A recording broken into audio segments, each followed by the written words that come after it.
Hello my dear students, Chandra coaching में आपका धमाकेदार स्वागत है। मेरे प्यारे बच्चों, मैं आप लोगों के लिए कक्षा 10 के विद्यार्थियों के लिए हिंदी का मोस्ट आईएमपी क्वेश्चन लेकर आया हूँ, ठीक है, जो आपके एग्ज़ाम के लिए बहुत ही ज़्यादा इंपॉर्टेंट है।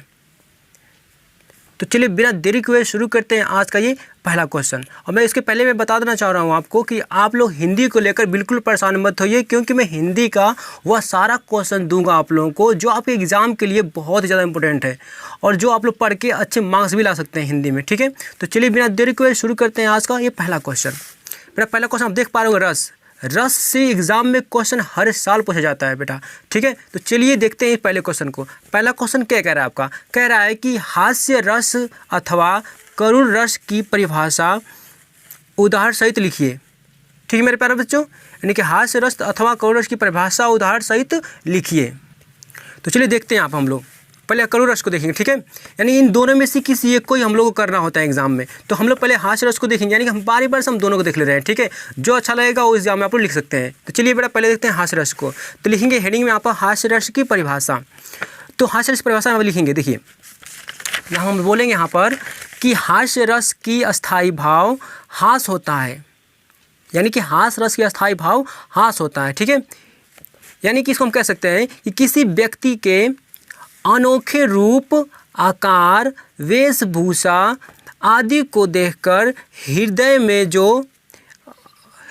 जो विनोद का भाव उत्पन्न होता है वह हास कहलाता है।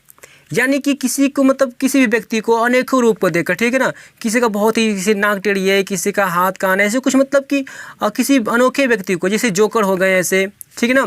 तो किसी अनेकों व्यक्तियों को देखकर हृदय में जो खुशी की भावना उत्पन्न होती है, विनोद का भाव उत्पन्न होता है ना, वही आपका कहलाता है हास्य रस, ठीक है। तो एग्जाम्पल से बेटा समझते हैं हम लोग। देखिए एग्जाम्पल क्या कह रहा है आपका कि नाना वहाँ नाना वैसा वैसे शिव समाज ने देखा। यानी कि जब शिव जी की शादी थी तो शिव जी ने अपने शादी में जैसे कि सांप बिच्छू सब लेके गए थे, ठीक है। तो वहाँ पर लोग देख के उनको हंस रहे थे। तो बेटा ये एग्जाम्पल आप याद कर लीजिएगा, ठीक है। चलिए देखते हैं करुण रस के बारे में। तो बेटा करुण रस देखो क्या कह रहा है आपका, कह रहा है कि करुण रस का अस्थायी भाव शोक होता है, यानी कि दुख होता है, ठीक है। करुण रस का अस्थायी भाव शोक होता है, यानी कि किसी अपने प्रिय व्यक्ति के पीड़ित होने, अनुभाव, संचारी भाव आदि के कारण हृदय में जो दुख उत्पन्न होता है वहाँ करुण रस होता है, ठीक है। यानी कि किसी व्यक्ति को आप देखेंगे वो व्यक्ति बहुत ही पीड़ित है, कोई अपना व्यक्ति एकदम खास कोई व्यक्ति आपका है, जैसे कि माता पिता या भाई बहन, कोई आपका बहुत ही खास है, कोई आपका रिलेटिव बहुत ही खास है, उसे देखकर आपके हृदय में जो मतलब कि अनुभव, यानी कि उसको देख कर रोना ऐसे, मतलब उसकी देख कर उसको याद करना, ठीक है, आदि के कारण हृदय में जो दुख उत्पन्न होता है वहाँ करुण रस कहलाता है।